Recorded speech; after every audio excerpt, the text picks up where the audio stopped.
Bu gruplarımız sabah namazıyla beraber Allah razı olsun camiye geliyorlar.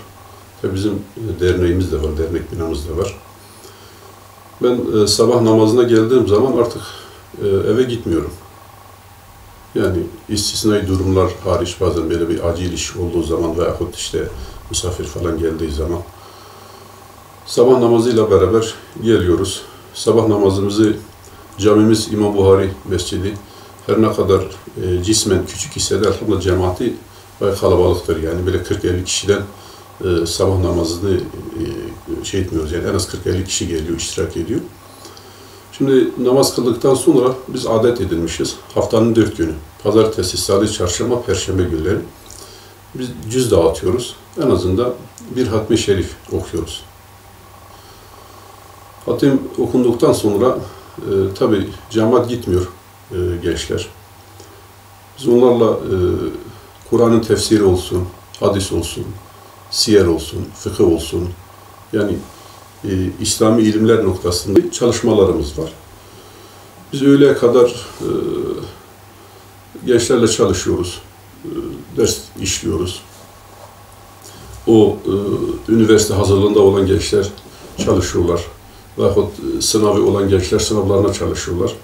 Biz o şekilde yani 24 saat sabah ezanıyla beraber başlanıyor. Gece saat 9'a kadar.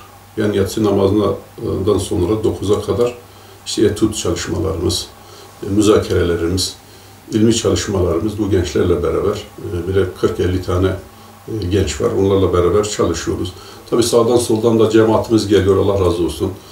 Mahalleye yönelik, esnaflara yönelik, üniversite gençlerine yönelik, üniversite hocalarına yönelik bizim çalışmalarımız var. Bazen de şu da oluyor, işte vatandaş geliyor, işte hocam bir konuda biz çelişkiye düştük, evet, bize yardımcı olur musun?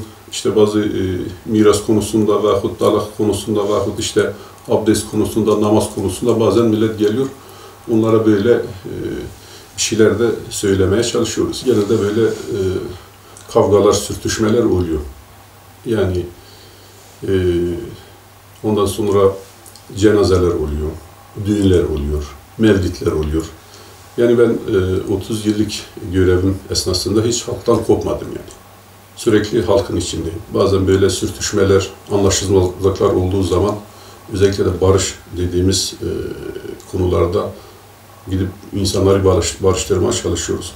Tabii bu arada gerçekten halkımızdan da Allah razı olsun, özellikle Ağrı halkı bizi seviyor, sayıyorlar. Biz de böyle birkaç tane kanat önderleriyle beraber gittiğimiz zaman hani ilmi temsil noktasında Allah razı olsun genelde böyle başarı oranımız bayağı fazla yani. Kur'an-ı Kerim'de Cenab-ı Allah diyor, sizin için ey insanlar, Peygamberinizde Muhammed'de büyük bir örneklik var. Yani ulema veresetül enbiya. Yani alimler her şeyden önce peygamberlerin varisleridirler. Peygamberlerin hayatına baktığımız zaman peygamberler daima insanlara örneklik, rehberlik, dini noktada aydınlatmışlar. Çünkü hani bizim nefsimiz olduğu için nefis sürekli rahatlık istiyor, sürekli harama meyli var. Bu fıtri bir şeydir. Dolayısıyla imamlar daima insanları ahirete yönlendirmek.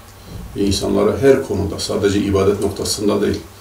Mesela bir imam gerçekten bulunduğu mahallede, bulunduğu köyde, bulunduğu vilayette her hal ve hareketiyle örnek olmalı. İmam tabiri caizse toplumun lokomotifidir.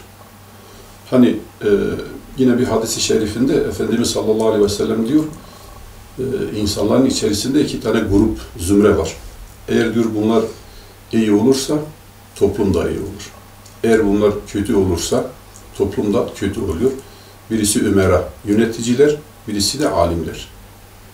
Yani elhamdülillah zaten Türkiye'de şu anda 150.000 tane imam ordusuyla yani büyük bir toplumuz yani. Tüm İslam coğrafyasında olduğu gibi maalesef bizim özellikle de bu coğrafyamızda gençler üzerinde çok büyük oyunlar oynanıyor. Mesela çok çeşitli tuzaklar, gençlerimiz o tuzaklar içine çekilmeye çalışıyor. Mesela Doğu, Güneydoğu, işte bizim buralar ile ilim, irfan, din, diyanet yeri iken maalesef bu son birkaç yıldır gençler başka yerlere çekiliyor. Özellikle imam kardeşlerimiz bu konuda dikkatli olmalıdırlar. Cami sadece ibadet yeri değildir. Bir de ilim. Mesela Efendimiz sallallahu aleyhi ve sellemin hayatına baktığımız zaman Efendimiz Medine-i Münevvere'de Mescid-i Nebi inşa edildiği zaman hemen avlusunda Süfe denilen bir mektep, bir medrese de inşa edildi. Aslında imam kardeşlerimizin bilgi birikimleri var. Biz buna inanıyoruz.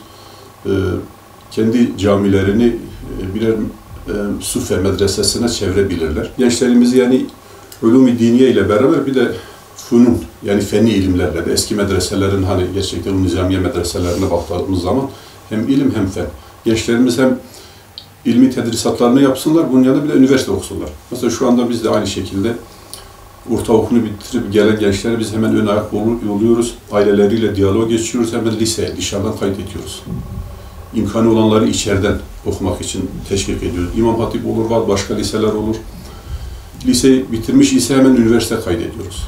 Ya dışarıdan ya içeriden çalıştırıyoruz onları.